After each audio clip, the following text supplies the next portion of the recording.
Welcome back to the second stint of Inside Grand Prix. Now, the cockpit guard that's dividing opinion, the halo system.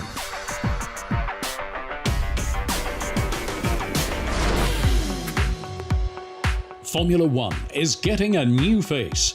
And we're not talking about the nose. No, the correction is being made higher up. The halo. The name says it all. Es gibt zwei Varianten, den Heiligenschein, das ist ein... There are two variants. The halo, that's a guard fitted over the driver's head above the cockpit, and there's the windscreen, the Red Bull system, which offers the driver protection from the front. Fahrer quasi vor Augen Schutz bietet. I favor the better of the two systems. However, right now we don't know which is best. That's still being tested. Das wird noch erforscht. Ich finde das Teil grundsätzlich... In general, I find the thing incredibly ugly and superfluous. I can't stand it. But if it improves safety, we have no choice but to get used to it. And that goes for me too. That's just the way it is. Und das gilt auch für mich. Es ist halt so. After a long period of development, the halo system seems the best solution for entering the rulebook in 2017. The guard is meant to be able to stop larger bits of debris, tires, and yes, even a complete car. Safety reasons, however, make it still uncertain whether 2018 will see the arrival of the aero screen. It would be quite a bit heavier, its development and manufacture extremely expensive. It's all about protecting the biggest weak spot and most susceptible point in the driver-car system from flying objects. Well, I think there's quite a lot of demand for safety on the helmet, and the regulations keep being stronger and stronger. The visor have been much stronger. The helmet are no carbon. We have a visor panel on top of the visor to prevent what happened to Felipe Massa in 2009, and it's getting more and more. I do think that still our head is still outside the cockpit, so the helmet is very important. And to be fair, the brands are doing a very good job to make it even safer. The safety demands made of the helmet and the regulations. The driver's head is excellently protected by the hand system and by his helmet, his personal calling card, Formula One's customized strip.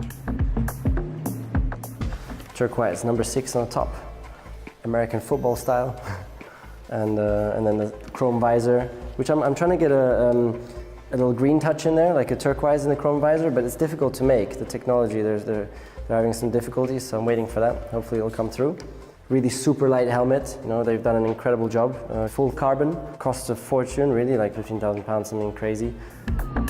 The rest of the driver's body is perfectly protected by the monocoque. Open at the top, 85 centimeters long, 35 centimeters wide at the pedals, and 45 at the steering wheel. The cockpit wall is a full 10 centimeters thick.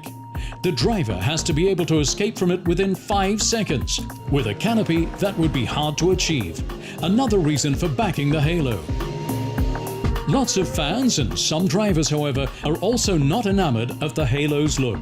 But they can't do much about it. I didn't like it either, how it looked. It is a prototype, and it was important to see how it functions and whether it would disturb the driver. And I think we need to accept that there are many various opinions on the device as such. Of course, we have to look after the driver's safety, and it is terrible that we lost junior drivers like Henry or Justin last year, and this is why we cannot stop improving safety. On the other side, this is a sport and it's entertainment, and it has always been dangerous, and you need to achieve that. You need to get the balance right. We can only hope that in future, serious accidents such as those of Felipe Massa here in Hungary and Jules Bianchi become a thing of the past through the introduction of the halo.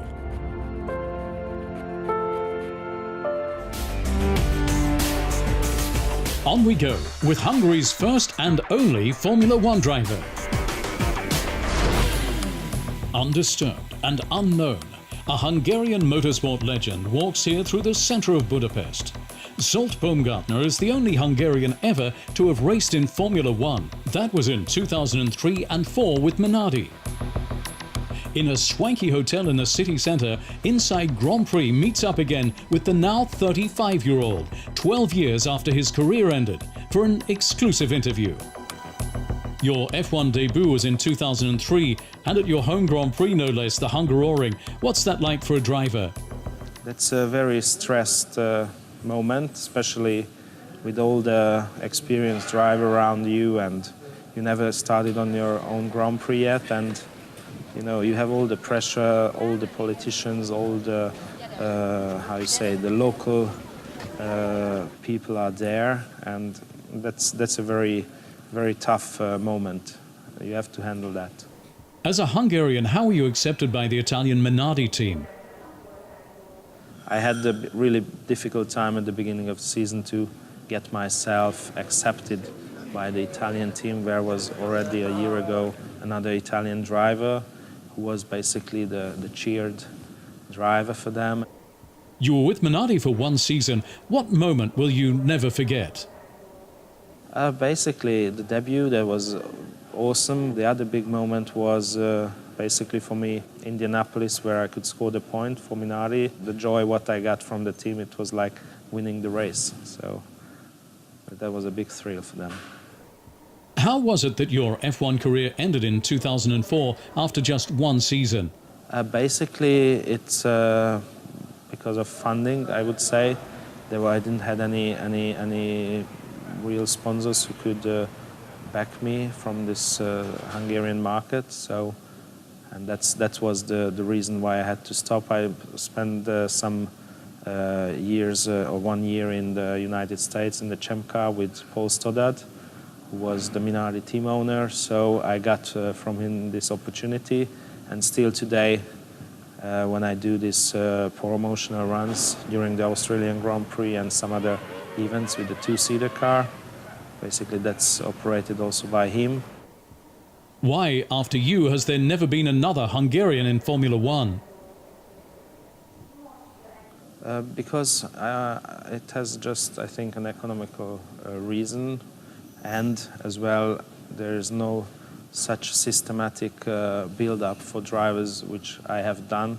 I have been in La Filière, which is a pilot school, would say, in France. I was having all the European series under my belt, and that's very important to reach and get into that level between all the business or the money side. But I don't see for foreign companies the Hungarian market could be that interesting. Our thanks to Zsolt. Today he breeds cattle in Hungary, also producing award-winning ham. Zsolt Baumgartner is now settled into normal life. Inside Grand Prix wishes him all the best.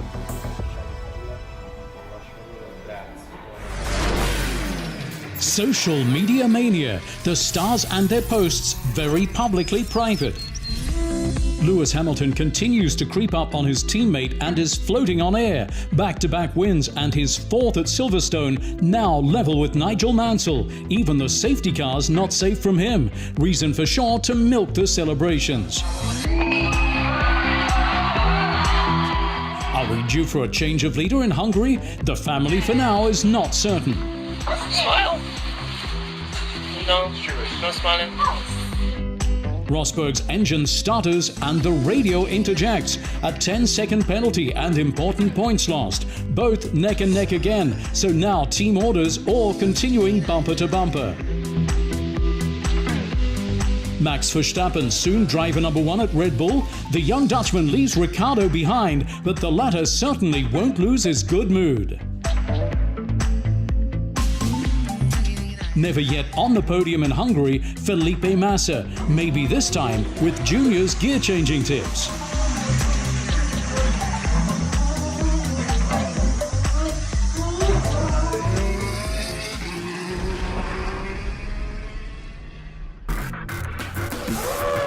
That was Inside Grand Prix for today. Next time, everything on the return of the German Grand Prix.